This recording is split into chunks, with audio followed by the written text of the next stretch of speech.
What's up, everybody? Welcome back to my channel. Thank you for joining me today. We're going to be talking about Chainlink as well as Ethereum, some important events coming up for both of these projects in the next few days that should have a very positive impact on its price, and how, despite Chainlink's being the smaller of the two events comparatively, with one of the biggest upgrades to the Ethereum network coming hopefully tomorrow night, Chainlink is holding up much better than Ethereum is. You can see Ethereum is on a bit of a retracement, and it was expected because we have been on an absolute tear with Ethereum lately. So, if at any point you enjoy this video, please consider hitting the like, subscribe, and turning on my post notifications. Really appreciate all the support, everybody. I'm a super small channel, so any amount of support goes an extremely long way. Thank you. So let's start off here with Ethereum. Tomorrow should be the day. Tomorrow night at midnight is what I'm hearing for when the London hard fork, or EIP-1559, is supposed to go live. And this is something that we've been talking about in this space for many months. We've been anticipating this event, the introduction of a burning mechanism to Ethereum where it burns off transaction fees, and as the network gets more congested, more burning takes place. So this is something we've been anticipating for a very long time.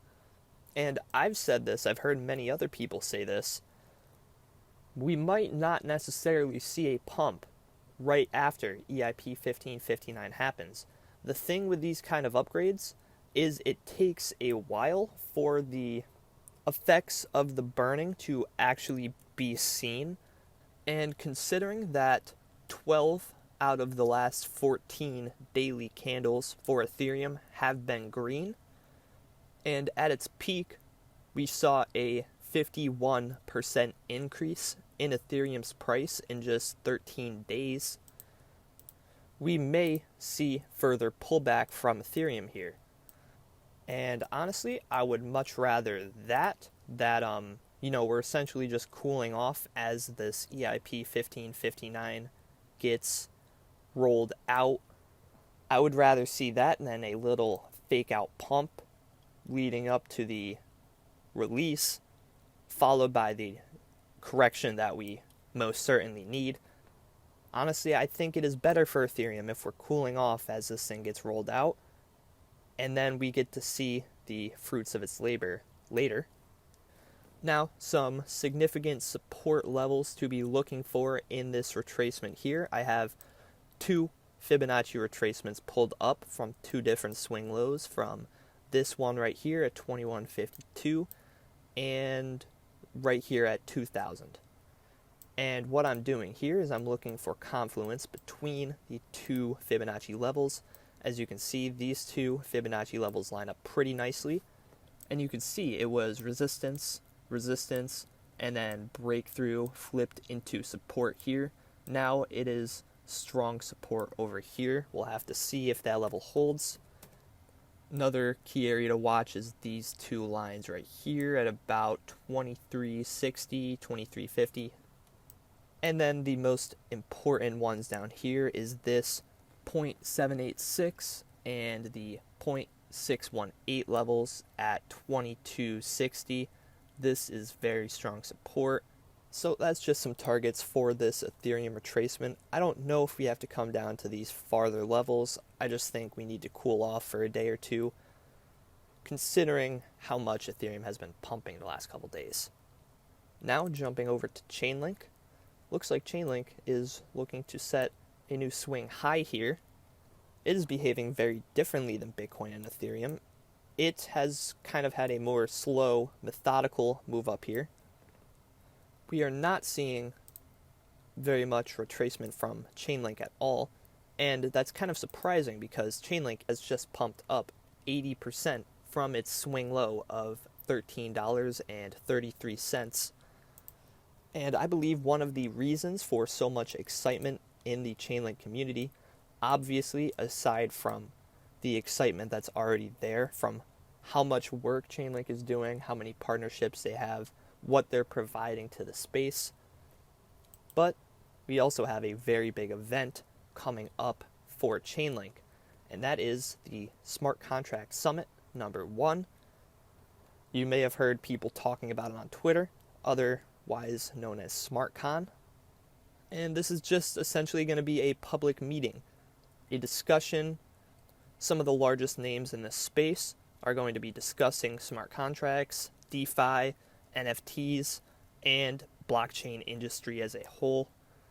And just looking at the list of speakers, you can see how significant this event is. Obviously, Chainlink co-founder Sergey Nazarov. You got the former CTO of Coinbase, CEO and founder of Aave, founder of Compound Labs, founder of Synthetics, Alex Mashinsky of Celsius, co-founder and COO of Polygon. We've got the co-founder of Blockchain Microsoft speaking at this event.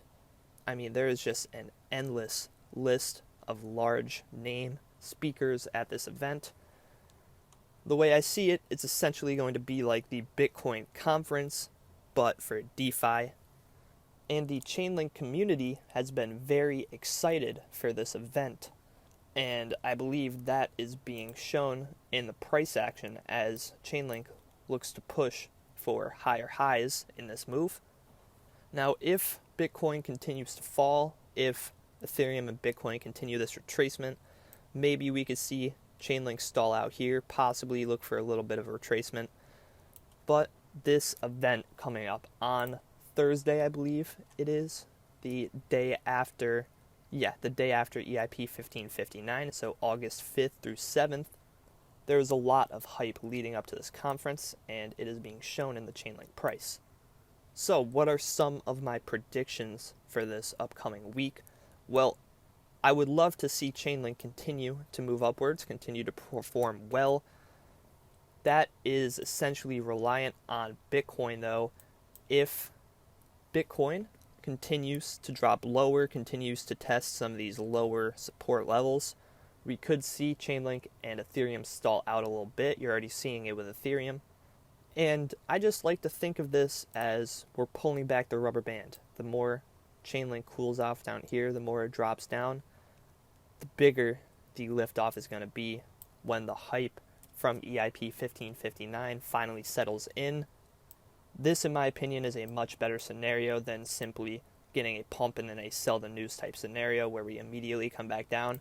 I think that could kill some of the sentiment for this hard fork and essentially just cause this necessary retracement to drag out a little bit longer, which is why I think it is a good thing that this is happening now rather than after the hard fork gets rolled out. But we will just have to wait and see how it plays out. You can see Ethereum is finding very strong support on this Fibonacci 0.382 level. The bodies of the candle have not closed below this support level. There were a few wicks down below it, but you can see they get bought up every single time. And all we got to do is wait now. The anticipation has been killing us for months at this point. I'm willing to wait just a little bit longer to see how this is going to affect Ethereum and DeFi as a whole. Alright guys, thank you so much for watching this video. If you enjoyed, please consider hitting the like, subscribe, and turning on my post notifications. And I will see you all tomorrow for my next video. Peace out, everybody.